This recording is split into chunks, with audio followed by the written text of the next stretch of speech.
ناظرین، ایک مہکتی اور چہکتی صبح کے ساتھ حنان بخاری کا آپ کو سلام۔ جمعۃ المبارک کے دن کے موقع پر ہم یہ خواہش کرتے ہیں کہ آج کی صبح آپ کے لیے ڈھیروں خوشیاں لے کے آپ کی چوکھٹ پہ آپ کا انتظار کر رہی ہو۔ اسی دعا کے ساتھ آج کے پروگرام کو آگے بڑھاتے ہیں ناظرین۔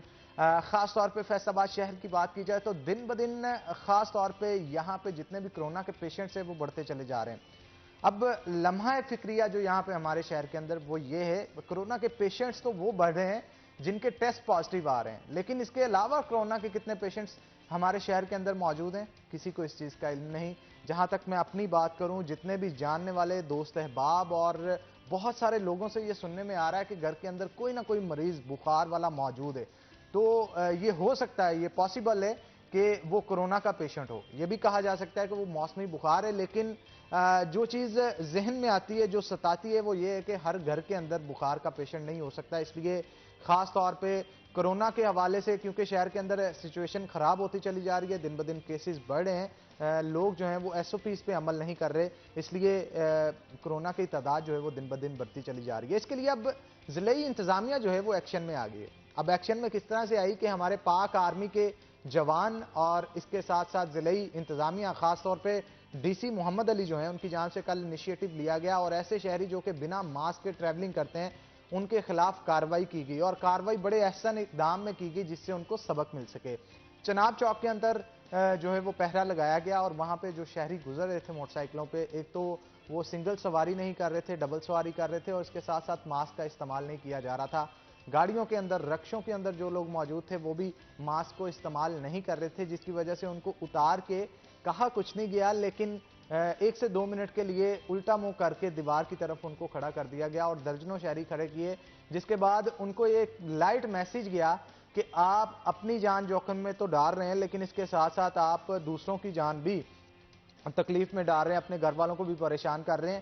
لیکن ہماری ضلعی انتظامیہ کی بات کی جائے، پاک آرمی کے افسروں کی بات کی جائے تو ناظرین، سب سے پہلے میں ان کو سلام کرتا ہوں، ہمارے پاک آرمی کے جوانوں کو، جو کہ سرحدوں کی تو حفاظت کرتے ہیں، لیکن اس کے ساتھ ساتھ جب سول انتظامیہ کو، جب بھی ان کو جہاں بھی جتنے بھی مشکل حالات میں ضرورت پڑی ہے، سب سے پہلے جو کندھا آ کے ساتھ ملتا ہے وہ پاک آرمی کا ہوتا ہے۔ یقین جانیے، اگر یہ ملک کو قائم و دائم ہے تو ہماری پاک آرمی کی وجہ سے، کیونکہ جتنی ان کو ہماری فکر ہے اتنی کی اپنی جانوں کی بھی فکر نہیں، اپنی جانوں کا نذرانہ پیش کر کے وہ ملک پاکستان کی حفاظت کرتے ہیں اور اپنے خون سے اس مٹی کو سراب کرتے ہیں تاکہ یہاں کے لوگ سکھ اور چین کی زندگی جی سکیں۔ انتظامیہ کی بات کی جائے تو ضلعی انتظامیہ میں بہت سارے لوگ ہیں جن کو کرونا وائرس کی تصدیق ہو چکی ہے۔ اسی سٹی کو ایوب بخاری کو جو ہے خاص طور پہ تشخیص ہو چکی ہے کرونا کی، اور اس کے ساتھ ساتھ اسی تانلیہ والا شارون ہیں، ان کو پازیٹیو آیا تھا لیکن اب وہ ریکور کر گئے، اور اس کے ساتھ ساتھ دیگر ایسیز جو ہیں ان کو بھی کرونا پازیٹیو آیا۔ تو ہماری ضلعی انتظامیہ جو کہ اس وقت جنگ کے محاذ پہ ہے ایک قسم کا کرونا کے ساتھ، وہ سب سے پہلے جو ہے وہ تحفظات کو شہریوں کو یقینی بنانے کے لیے اپنی جانوں کا نذرانہ پیش کرنے کو تیار ہیں، اور بہت سارے لوگ جن کو کرونا ہو گیا، ہم دعا کرتے ہیں کہ اللہ تعالیٰ جلد از جلد ان کو ریکوری دے تاکہ وہ اپنی ڈیوٹیز پہ آ کے جو اپنے فرائض ہے سر انجام دے سکے، اور اس کے ساتھ ساتھ ان کے گھر والوں کو، جس طرح ہمارے گھر والوں کو خدا نخواستہ کرونا کی تشخیص ہو جائے یا کوئی بیماری لگ جائے تو ہم فکر مند ہوتے ہیں، اسی طرح ان کے گھر والے بھی فکر مند ہوں گے، اس لیے ہم جلد سے جلد ان کی صحت یابی کی دعا کرتے ہیں۔ تو اسی موضوع پہ گفتگو کرنے کے لیے آج ہم نے خاص طور پہ دعوت دے رکھی ہے بلال ڈوگر کو، جو کہ اینکر پرسن ہے ہمارے سٹی 41 کے۔ تو ناظرین، مزید گفتگو کو آگے بڑھاتے ہیں۔ بلال، کیا کہیں گے؟ کل بڑا احسن اقدام ڈی سی فیصل آباد کی جانب سے کیا گیا اور ایک پڑھے لکھے اور لائٹ موڈ میں عوام کو میسیج دیا گیا، یہ بتایا گیا کہ اگر آپ رولز کو فالو نہیں کریں گے، آپ اپنے آپ کو تو نقصان پہنچائیں گے، آپ اپنے گھر والوں کو بھی نقصان پہنچائیں گے، اور ایک لائٹ میسیج جو دیا گیا بڑے احسن انداز میں کہ کہا کچھ نہیں گیا، یہاں تو ان کے بائک سے ہوا نکال دی یا ان کو دیوار کے ساتھ الٹا منہ کر کے کھڑا کر دیا گیا، کیا کہیں گے اس حوالے سے؟ حنان، بہت شکریہ۔ کرونا کی یقیناً طور پہ جو پھیلاؤ ایک دم سے تیز ہوا ہے، جو آپ نے بات کل کے ایک ٹریلر کی ہے، میں اسے ٹریلر کہتا ہوں، وہ آفیسرز جس کے اندر ڈی سی محمد علی تھے، پاک آرمی کے جوان تو تھے، لیکن اس کے ساتھ ایس ایس پی آپریشن تھے، اور اس کے علاوہ تحصیلدار تھے اور اے سی صدر عمر مقبول تھے، یہ 4 آفیسرز وہ ویڈیو کے اندر کلیئر نظر آ رہے ہیں، اور ساتھ پاک آرمی کے جوان تھے۔ آپ نے دیکھا کہ انہوں نے ہوا، آپ نے کہا نکالی، انہوں نے ہوا نکلوائی، یہ سزا تھی، اور لوگوں نے پھر خود نکالی۔ اور دیکھیں، آپ نے ایک چیز دیکھی ہوگی, ویڈیو جو دیوار کی طرف منہ کر کے کھڑے تھے سب کے پاس ماسک تھے, لیکن کوتاہی کیا, ماسک پہننا نہیں ہے. اس وقت جب وہ چلا رہے ہیں بائک یا گاڑی چلا رہے ہیں تو ایک دوسرے کے ساتھ بھی ٹچ ہو رہے ہیں, بیٹھ بھی رہے ہیں بسوں کے اندر. میرا کل کا پورا شو اس کے اوپر تھا نیوز نائٹ, کہ بسوں کے اندر ہم نے موٹر وے پولیس اور پیٹرولنگ پولیس کے ساتھ کریک ڈاؤن کیا ہے. آپ یقین کریں, ایک 5 سیٹر بس, ایک تو 4 سیٹر ہوتی ہے, 5 سیٹر ہوتی ہے جسے ہم 72 سیٹر اور بڑی بسوں میں سے شمار کرتے ہیں, اس میں 5 سیٹوں پہ 5 لوگ بیٹھے ہوئے تھے. تو ایس او پیز کے مطابق کرایہ بھی پورا کم نہیں اس نے کیا. یعنی کہ گورنمنٹ کی طرف سے اگر چھوٹ دی گئی ہے تو ہم اس چھوٹ کا بالکل ناجائز استعمال جس حد تک کر سکتے ہیں وہ کرتے ہیں. ہم تب تک کرتے ہیں جب تک, میں کہتا ہوں, انتہا نہیں ہو جاتی. کل سے تاجروں کی آپ نے ویڈیوز آنی شروع ہو گئی ہوں گی, آپ نے دیکھی ہوں گی. اب ویڈیوز بنانے کا آپ دیکھیں, یہ ویڈیوز بنا رہے ہیں, اب نمائندہ ہیں, میں ان کا نام بھی لے سکتا ہوں, ان تمام کا جن کی ویڈیوز 41 پہ بھی چل رہی ہیں. آپ ہمارے لیے قابل احترام ہیں, ہم آپ کو پروموٹ کرتے ہیں, ہم آپ کو آگے لے کے چلتے ہیں, فرنٹ لائن واریئرز کے طور پر آگے لے کے چلتے ہیں. لیکن کیا آپ لوگوں نے زیادتی نہیں کی؟ ایک سوال ہوگا آپ سے. آپ لوگ آج ویڈیو بنا رہے ہیں, یہ ویڈیو بنانے سے پہلے آپ لوگ اس بازاروں کے اندر خود جا کے ان لوگوں کو کیوں نہیں کہہ سکے, کیونکہ آپ صدر ہیں, کوئی سیکٹری ہے, آپ ویڈیوز ہمیں بنا کے دے رہے ہیں, آپ یہ پیغام ان دکانداروں کو نہیں دے سکتے؟ کیا وہ آپ کی بات نہیں مانتے؟ یہ ایک بہت بڑا سوال ہے میرا ان تمام تاجر لیڈروں سے, کہ آپ کی بلا شبہ نمائندگی آپ کر رہے ہیں, لیکن میرے خیال میں گورنمنٹ کو کارخانہ بازار جانا نہیں چاہیے, جھنگ بازار جانا چاہیے, کیونکہ ان کے صدور موجود ہے. ان کے صدور کا مقصد کیا ہوتا ہے, وہ شاید اپنی جوریڈکشن دیکھ لیں کہ ان کی جوریڈکشن کا مقصد کیا ہے. لیکن بلال, اگر وہ صدر کام نہیں کر رہے تو ضلعی انتظامیہ کو آٹومیٹکلی حرکت میں آنا پڑے گا. اب صدر کیوں نہیں کام کر رہے, مجھے جو محسوس ہوتا ہے, کیونکہ جب ہم ان کو کوریج دینے کے لیے جاتے ہیں, وہ صدر اگر بنے ہوتے ہیں تو وہیں کے تاجروں کی وجہ سے بنے ہوتے ہیں. اگر وہ تاجروں کے ہی مخالف جا کے بات کرنا شروع کریں گے تو تاجر ان کے خلاف ہو جائیں گے اور اگلی دفعہ ان کو منتخب نہیں کریں گے. اس کی ایگزامپل جو ہے وہ کچہری بازار کے صدر ہے کاشف خان. ان کے ساتھ میں نے انٹرویو کیا جس کے اندر انہوں نے کہا, اس چیز کو ایز لائیو کیا تھا ان کے ساتھ. اس ایز لائیو میں انہوں نے یہ چیز بتائی کہ ہمارے جو تاجر ہیں کچہری بازار کے, وہ لاک ڈاؤن کے باوجود بھی, یہ 1 مہینہ پہلے کی آپ کو بات بتا رہا ہوں, لاک ڈاؤن کے باوجود بھی دکانوں کو کھولتے ہیں. میں ڈی سی فیصل آباد اور اے سی سٹی سے درخواست کرتا ہوں کہ ان کے خلاف آ کے کارروائی کریں. ان کا یہ انٹرنیٹ پہ وائرل اس قدر ہوا کہ لوگ جو تھے, وہاں کے جو تاجر تھے, ان کا کہنا تھا کہ اگلی دفعہ ہم ان کو منتخب نہیں کریں گے. یعنی اب یہ تاجر یا کوئی صدر ہوگا یا جنرل سیکرٹری ہوگا یا چیئرمین ہوگا, وہ انیشیٹو لینے سے 100 بار پہلے سوچے گا کہ یار اگر میں کچھ کیا تو میرے جو تاجر ہیں وہ اگلی دفعہ مجھے منتخب نہیں کریں گے. یہ ایک ڈر بیٹھ گیا ان کے دل میں. اب اس ڈر کو کس طرح سے نکالے؟ وہ کہہ رہے ہیں کہ ہم انتظامیہ کے ساتھ تعاون کرنے کو تیار ہیں, لیکن تاجر ہمارے ساتھ تعاون نہیں کرتے. ڈیفینیٹلی. پھر حنان دیکھیں, آپ ڈسٹرکٹ انتظامیہ کو دعوت دے رہے ہیں, کہو ہمیں ڈنڈے مارو, ہمیں آگے پیٹو, اور پھر آپ کی ویڈیوز وائرل ہوں گی, پھر آپ کا کیا رہے گا؟ یہ تو کاشف خان کی ویڈیو تھی جو آپ کو تنبیہ کر رہا تھا, لیکن کل کو جب آپ کے گھر والے ویڈیوز دیکھیں گے, آپ کو تھپڑ پڑ رہے ہیں, ماسک نہ پہننے پہ آپ کو نیچے بٹھایا جا رہا ہے, آپ کی تذلیل ہو رہی ہے, پھر کس منہ سے گھر جاؤ گے؟ یہ صرف ان لوگوں کے لیے ایک میسیج ہے کہ آپ لوگ صرف تصور کریں کہ آپ دیکھیں, گورنمنٹ نے اجازت دے دی 7 بجے تک, پھر ہم کیوں ایکسیسو استعمال کر رہے ہیں؟ آپ لوگ دیکھیں حنان, آپ نے بھی انٹرویو کیے ہوں گے, ان لوگ کیا کہتے تھے, آپ ہمیں ایس او پیز کے مطابق دن مختص کر دیں, ہم دکانیں کھولنے کے لیے تیار ہیں, یہی بات ہوئی تھی. اب دن مختص کر دیں, آپ کہہ رہے ہیں 24 گھنٹے کھولنے دیں. یہ ڈھگوسلا ہے ایک قسم کا جو کہ ان کی جانب سے دیا گیا, لیکن اس کو اب کل کی موجودہ صورتحال کی اگر بات کریں تو کارخانہ بازار میں اس قدر رش تھا, جھنگ بازار میں اس قدر رش تھا, کچہری بازار میں اس قدر رش تھا, کوئی یہ میئر نہیں کر سکتا, اور نہ ہی اتنے اہلکار ہم تعینات کر سکتے ہیں کہ ایس او پیز کو فالو کیا جائے. اب ہزاروں کی تعداد میں یا لاکھوں کی تعداد میں جہاں پہ خریدار بازاروں کے اندر آ رہے ہیں, تو کتنے کے اہلکار وہاں پہ تعینات کر دیے جائیں, کتنے کے جرمانے کر دیے جائیں. ہم اپنی ابیلٹیز یا اپنی جو فرائض ہیں وہ کیوں بھول جاتے ہیں؟ بطور انسان, بطور شہری ہونے کے ہمیں اس چیز کا خیال رکھنا چاہیے تھا کہ ہم خود بھی ایس او پی کو فالو کریں, اور اگر کوئی تاجر نہیں کر رہا تو خریداری کے لیے جب اس کی دکان میں جائیں اس سے پوچھیں اس چیز کا, اسے تنبیہ کریں کہ جب 2 سے 4 لوگ تنبیہ کریں گے اس کے خریدار اسے کہ سینیٹائزر نہیں موجود, ماسک کے بنا یہاں پہ لوگ گھوم رہے, تو وہ خود شرمندہ ہو کے اور اس ڈر سے کہ خریدار میں دکان میں نہیں آئیں گے, یہ سسٹم شروع کر دے گا. ایک پالیسی میں نے دیکھی تھی, وہ آپ نے بھی آئی تھنک سو فالو کی ہوگی, اسے فارورڈ بھی کیا ہوگا,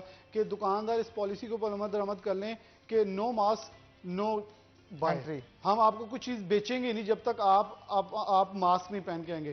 تو کیا اس کے اوپر ہم عمل درآمد کروائیں تو بہت ساری چیزیں بہتر نہیں ہو سکتی. میں 9 نمبر گلی جو جہال ہے نا, اس کا ایک تعریف صرف عید کے 2-3 دن پہلے کی بات کروں گا, جب میں نے وہاں پروگرام کیا, دکانداروں نے اپنے کاؤنٹر آگے لگا لیے تاکہ جو گاہک ہے وہ اوپر نہ آئے. ٹھیک ہے بلال, ہمارے ساتھ ایک کالر ہیں, کالر لے لیتے ہیں. کالر ہمارے شو کے لیے بڑی ضرورت ہوتی ہے, ہمارے شو کی جان بھی ہیں.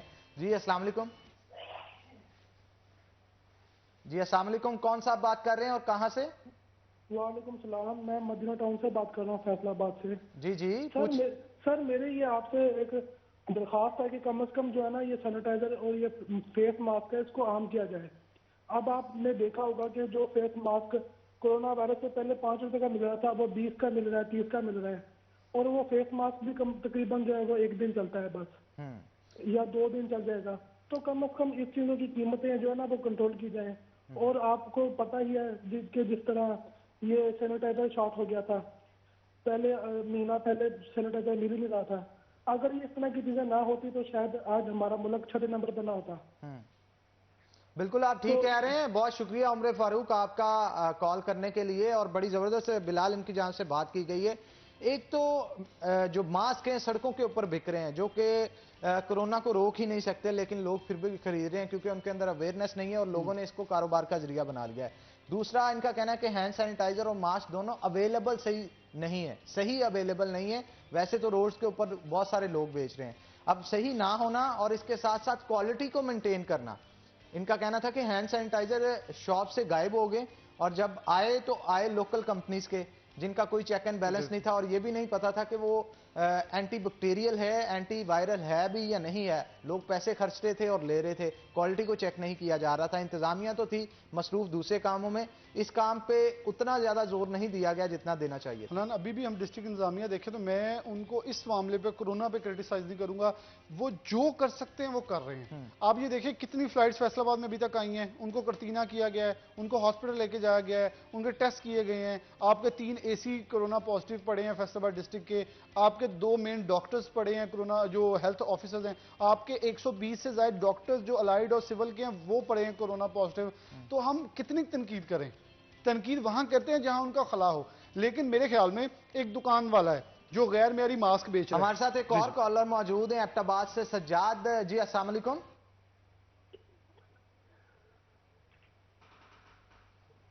جی سجاد صاحب آپ مجھے سن سکتے ہیں؟ جی جی جی السلام علیکم۔ جی وعلیکم السلام، پوچھئے سجاد صاحب کیا پوچھنا چاہتے ہیں آپ؟ سر میں ایبٹ آباد سے بات کر رہا ہوں، سجاد احمد۔ سر میرے صرف 2 باتیں ہیں۔ ایک تو یہ جو سینیٹائزر ہے جو پہلے تو بازاروں میں سرے عام ملتا تھا، اس کا کوئی ایشو نہیں تھا، ٹھیک ہے، اور ابھی یہ جو ہے ہمارے لیے جو ہے کیا نام ہے DCO بن گیا ہے، ملتا ہی نہیں ہے۔ اور دوسرا یہ ہے کہ یہ جو 20 رمضان کے بعد جو انہوں نے لاک ڈاؤن کھولا تھا حکومت نے، یہ میرے خیال میں سب سے بڑی نااہلی تھی حکومت کی۔ یہ جو بھی سچویشن بنی ہے 20 رمضان کے بعد بنی ہے۔ اور تیسری بات یہ ہے کہ یہ اسپتالوں کے اندر جو مریض جاتے ہیں اس کی پراپر ٹریٹمنٹ نہیں ہوتی ہے۔ اگر پراپر ٹریٹمنٹ ہو، ان کو جا کے ڈال دیتے ہیں اسپتالوں کے اندر بند کمرے کے اندر، اور وہ آلریڈی پہلے پیشنٹ ہوتے ہیں، اس کے بعد ان کی سچویشن زیادہ مطلب خراب ہو جاتی ہے۔ وہ ڈر کے مارے زیادہ ان کی طبیعت خراب ہوتی ہے۔ اور کم از کم یہ حکومت کا کام ہے کہ یہ سرکاری اسپتالوں میں یہ جو ٹیسٹ ہیں کرونا کے یہ فری کیے جائیں۔ یہ 8,500-9 ہزار کا ٹیسٹ ہے، غریب آدمی کہاں سے دے سکتے ہیں؟ ہمارے پاس کون سے اتنے بڑے وسائل ہیں؟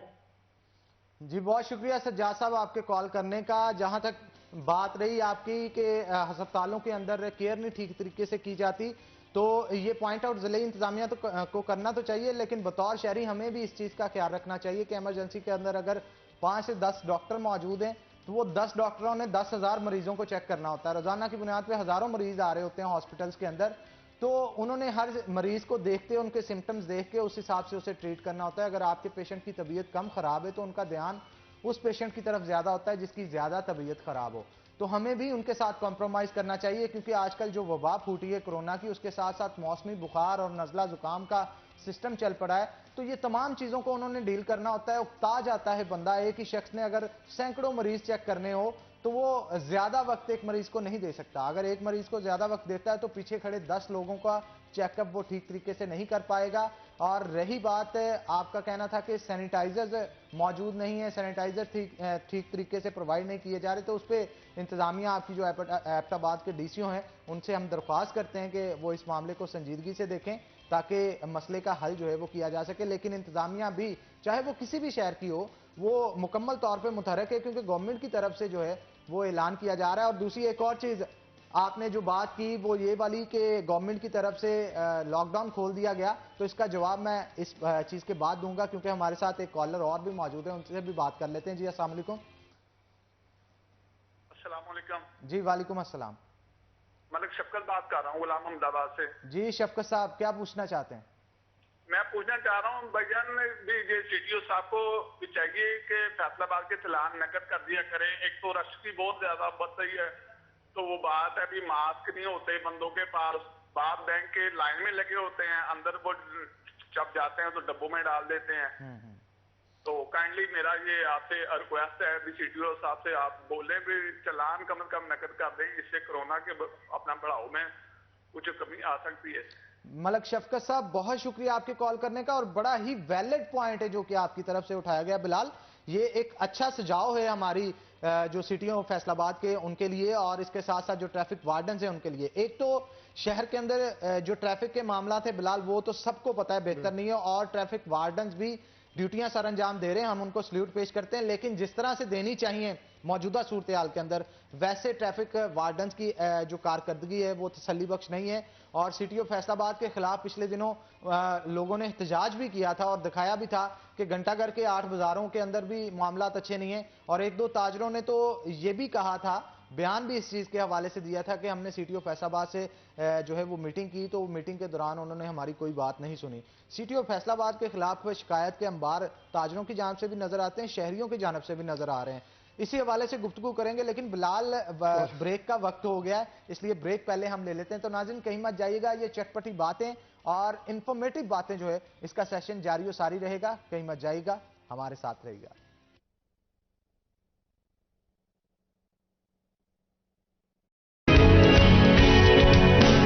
سے گفتگو ہو رہی تھی اور شہری جو ہیں ان کی جانب سے یہ ڈیمانڈ کی گئی تھی کہ اگر چلان کرنا ہے تو وہیں پہ پیسے لے لیے جائیں چلان دے کے وارڈنز کی جانب سے, کیونکہ بینکوں میں جب جمع کروانے کے لیے جاتے ہیں تو ان کا کہنا ہے کہ لمبی قطاریں لگتی ہیں اور کورونا کے پھیلنے کا خدشہ ہوتا ہے. اور اس کے ساتھ ساتھ عدم تحفظ اور عدم اطمینان کا اظہار جو ہے وہ سٹی ٹریفک پولیس کی جانب سے کیا جا رہا تھا, اور کہا جا رہا تھا کہ شہر میں وارڈنز جو ہیں وہ ایسے اقدامات سر انجام نہیں دے رہے. وارڈنز تو دے رہے ہیں لیکن اس کے ساتھ ساتھ ان کا کہنا تھا کہ سٹی آف فیصل آباد جو ہیں ان کی تسلی بخش کارکردگی جو ہے وہ نہیں ہے. تو بہت سارے شہریوں نے, تاجروں نے وقتاً فوقتاً سٹی 41 کے پلیٹ فارم کو استعمال کر کے بھی سٹی آف فیصل آباد کی شکایت کی ہے. بلال ڈوگر بھی ہمارے ساتھ موجود ہیں, ان سے بھی بات کرتے ہیں. بلال کیا کہیں گے, سٹی آف فیصل آباد کے حوالے سے مطمئن نہیں شہری نظر آتے؟ حنان کل کا جو ٹریلر تھا نا, ہم نے بات سٹارٹ ادھر سے کی تھی, میں صرف اتنا کہوں گا کل کا جو ٹریلر تھا نا وہ سٹی آف فیصل آباد کے لیے تھا کہ اگر آپ کے وارڈنز, میں وارڈنز کو کریٹیسائز بالکل نہیں کر رہا, میں آن سکرین کہہ رہا ہوں, انہوں نے وہ کرنا ہے جو اوپر سے حکم نامہ ہے. اگر انہوں نے جیبیں بھرنی ہے, بھروانی ہے, تو اوپر سے حکم نامہ ہے. اگر انہوں نے عوام کے اوپر کٹ لگانا ہے تو بھی حکم نامہ ہے. اب یہ حکم نامہ کیسا ہے کہ آرمی کو, ڈی سی کو سڑکوں پہ آ کے جرمانے کرنے پڑ رہے ہیں, روکنا پڑ رہا ہے لوگوں کی. یہ ٹریفک وارڈنز کو کیا ہدایت نہیں تھی؟ یہ تو پہلا دن اور نہیں تھا, ٹریفک وارڈن پھر بھی چوک میں کھڑے تھے اور کام ہمارے ڈی سی محمد علی کر رہے ڈی سی تھے. محمد علی, اے سی سٹی, آرمی اور ہمارا تحصیلدار کر رہا تھا. اور سی ٹی او تو نظر ہی نہیں آئے پوری گیم میں. آپ ویسے آپ کو سی پی او سہیل چودھری کتنی بار کہاں نظر آتے ہیں, ایکٹیو ہر جگہ اپنی گاڑیاں دیکھ رہے ہیں, کچھ کر رہے ہیں, کبھی کچھ کر رہے ہیں. سٹی آف فیصل آباد, سٹی آف فیصل آباد تو منظر عام پہ ہی نظر نہیں آتے, اور نہ ہی کوئی چیک بیلنس. ایک ہوتا ہے نا کہ افسران جس طرح سے محمد علی صاحب کر رہے ہیں اور سی پی او فیصل آباد کر رہے ہیں, وہ اپنے افسران سے ملتے ہیں, اپنے پولیس اہلکاروں سے ملتے ہیں اور چوکو چراہوں میں جا کے ان کی حوصلہ افزائی کرتے ہیں. سٹی آف فیصل آباد مجال ہے کہ ہمیں پورے شہر کے اندر کسی بھی ناکے پہ نظر آئے. آپ کے فیصل آباد سے میں نے کل جو شو کا تھوڑا ذکر اس لیے کر رہا تھا, کل بسیں نکلی, میں نے موٹر وے کے اوپر موٹر وے پولیس کے ساتھ ناکہ لگا کے روکی ہے. اب اس بس کے اندر اگر اضافی سواریاں موجود تھیں تو وہ شہر کے اندر سے کیسے گزر کے آئی؟ کچھ پاسبلٹی تھی نا. موٹرولنگ پولیس ان کو روک رہی ہے فیصل آباد موٹر وے سے پیچھے مین سرگودا چنیور روڈ جو ہے اس کے اوپر, تو پھر وہ بھائی شہر کے اندر سے کیسے گزر کے آ گئی ہیں؟ کس نے روکی ہیں؟ کیا کوئی وارڈن موجود نہیں تھا؟ کیا حکم نامہ نہیں تھا؟ اب یہ دیکھیں, آپ نے وہ جو بھائی نے جرمانے کی بات کی, تو انہیں میں بتا دوں کہ کل پنجاب گورنمنٹ نے ایک ایس او پیز متعارف کروا دی ہے جس کو باقاعدہ اطلاق 1 سے 2 روز میں ہو جائے گا. علی رامے ہمارے رپورٹر ہیں کیبنٹ کے لاہور کے, انہوں نے یہ بریکنگ کی تھی کہ 500 روپیہ ہوگا ماسک نہ پہننے پر, اگر بس کے اندر SOPs فالو نہ کیے گئے تو 10,000 ہوگا, گاڑی کے اندر فالو نہ کیے گئے تو 5,000 ہوگا, اور یہ فائن آن سپاٹ ہے, اور یہ ٹریفک وارڈنز نہیں کریں گے. ایک ٹیم ہوگی, اسپیشل ٹاسک فورس ٹیمیں مختص کی گئی جن کے ساتھ ایک پولیس آفیسر موجود ہوگا, سپاہی موجود ہوگا, وہ ان کو سیکیورٹی مہیا کرے گا. یہ چوکوں میں چوراہوں میں لوگوں کو روکیں گے. جس نے ماسک نہ پہنا, یہ میں عوام کو بتا رہا ہوں, جس نے ماسک نہ پہنا اسے 500, جس نے گاڑی کے اندر نہ پہنا, اور SOPs کو یعنی کہ 4 لوگ الاؤ ہیں ایک گاڑی کے اندر.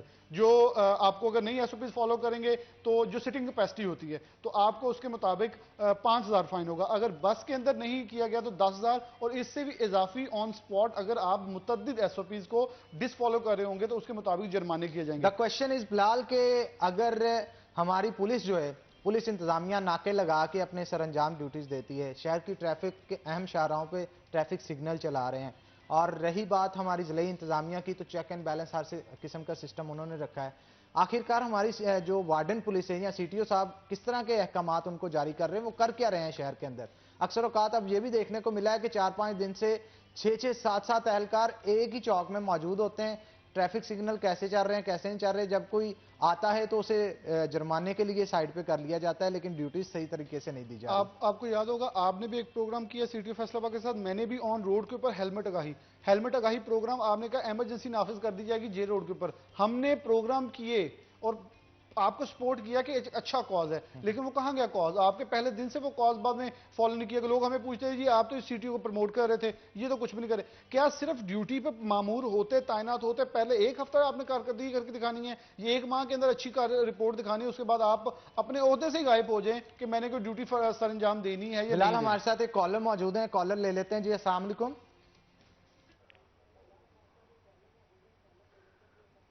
وعلیکم السلام. جی کون صاحب بات کر رہے ہو, کہاں سے؟ میں سر غلام حیدر بات کر رہا ہوں کچہری بازار سے. جی غلام حیدر پوچھئے, کیا پوچھنا چاہتے ہیں؟ میں پوچھنا چاہتا ہوں کہ کچہری بازار کی صورتحال بہت خراب ہے. وہاں چھوٹے چھوٹے کاؤنٹر بہت کم فاصلہ پر رکھے گئے ہیں, اور ہر کاؤنٹر پر کوئی نہ کوئی گاہک موجود ہے جو بغیر ماسک کے ہے, جو کورونا وائرس کا بہت باعث ہے. زیادہ حکومت اور عوام اپنی اپنی ذمہ داری اچھے طریقے سے نبھائیں. جی بہت شکریہ غلام حیدر آپ کے کال کرنے کا, بڑا اچھا پوائنٹ ہے جو کہ ان کی طرف سے ریز کیا گیا. دکانوں کے بعد کاؤنٹرز لگا لیے جاتے ہیں, اور ایک دکان کے بعد 3-3, 4-4 کاؤنٹر لگے ہوتے ہیں. اب ہماری فیصل آباد کی جو کارپوریشن ہے وہ تو اس کو دیکھتی ہے, اور اگر کسی نے لگایا اس کو اٹھا کے رکھ بھی لیتے ہیں, لیکن مسئلہ یہاں پہ انکروچمنٹ کا یہ آتا ہے کہ اٹھا کے جب لے کے جاتے ہیں وہ دوسرا کاؤنٹر لا کے اسی وقت رکھ دیا جاتا ہے. آخرکار اسے چیک اینڈ بیلنس کس طرح سے رکھا جائے؟ کارپوریشن کو سالوں گزر گئے اس معاملے سے نبڑتے ہوئے, اور روزانہ جنگ جاری ہوتی ہے, لیکن اس کا کوئی حل نہیں نکلتا. ہم حنان جگاڑ میں تو ماہر ہیں, تو اب یا تو جگاڑیے بھرتی کرنے پڑیں گے گورنمنٹ کے اندر بھی, تاکہ وہ عوام کی اس جگاڑ کو اس کا تدارک کر سکیں. اب پرابلم یہ ہے کہ ایک کاؤنٹر والا اگر اسے ایک موبائل میں سے کتنے چلے 5,000, میں بہت میکسیمم بتا رہا ہوں, 5,000 کی بچت ہے. اگر وہ 5,000 کے ساتھ سسپیکٹڈ کرونا کا کوئی وائرس اس کے گھر چلے جاتا ہے, اس کی جیب میں چلے جاتا ہے, کون ذمہ دار ہے؟ کتنے پیسے اس کے اوپر لگیں گے؟ وہ صرف سننے والا یہ سوچ لے, اب جو ہمیں دیکھ رہا ہے اس وقت پروگرام, کہ اگر آپ کاؤنٹر پہ صرف اتنا کہتے ہیں بھائی میں آپ کے ساتھ بات نہیں کروں گا, آپ ماسک پہن لیں, کیا وہ بندہ ماسک نہیں پہنے گا؟ ہاں ٹھیک ہے, وہ ایک کاؤنٹر سے دوسرے پہ جائے, دوسرے تیسرے پہ, یہ سب کاؤنٹروں والے ایسے کریں تو کیا وہ وہاں سے آپ موبائل خریدنے آیا نا, پیسے اس کی جیب میں, کیا اس کے بغیر جا سکتا ہے؟ ڈیفینیٹلی اسے پھر پہننا پڑے گا شرمندگی کے ساتھ, میں نے اپنی جان کے ساتھ ظلم کیا ہے. جنگ بازار کے اندر جو آپ ریڈیو کی بات کرے تھے, میں نے ان سے جا کے پوچھا کہ یہ آپ نے ماسک نہیں پہنا, او جی میری پاکٹ میں ہے, میری جیب میں ہے, میں پہن لیتا ہوں. میں کہا فار ایگزامپل اسی 5 منٹ کے اندر کوئی سسپیکشن جو ہے وائرس کی وہ آپ تک پہنچ جائے, کون ذمہ دار ہے؟ خاموشی. یہ خاموشی ہمیں شرمندگی دلاتی ہے کہ خدا را اچھا کئی تو خاموش بھی نہیں بلال ہوتے, ان کے ذہن میں یہ ہے کہ کرونا نام کی کوئی چیز ہی نہیں ہے. یہ ایک ایسا مس کنسپٹ ہے جو کہ بہت ساری جو ہماری ناظرین ہیں ان کے ذہن میں بیٹھا ہے. تو ہم یہی بتانا چاہیں گے کہ ناظرین یہ کرونا ایگزسٹ کرتا ہے, اور آج کل جو صورتحال چل رہی ہے یقین جانیے ہم وقتاً فوقتاً آپ کو ٹی وی کے اوپر آگاہ بھی کرتے رہتے ہیں. اپنے آپ کو بچائیں, اپنے گھر والوں کو بچائیں, جو گھر میں بڑی عمر کے لوگ ہیں ان کو زیادہ افیکٹ کرتا ہے کرونا, ان کو بھی بچائیں. ہمارے ساتھ ایک اور کالر موجود ہیں تو ان کو بھی لیتے ہیں. جی السلام علیکم. السلام علیکم. جی وعلیکم السلام. میں خالد بول رہا ہوں. تو ہیلو. جی میں سن رہا ہوں آپ کو, سوال کیجئے. اس طرح کہ میں ذرا 2 موضوع جو آپ نے بہت اچھے موضوع چھیڑے ہیں اس پہ بات کرنا چاہ رہا ہوں. جی خالد صاحب. وہ اس طرح کہ ایک تو جو ٹریفک وارڈن ہے نا,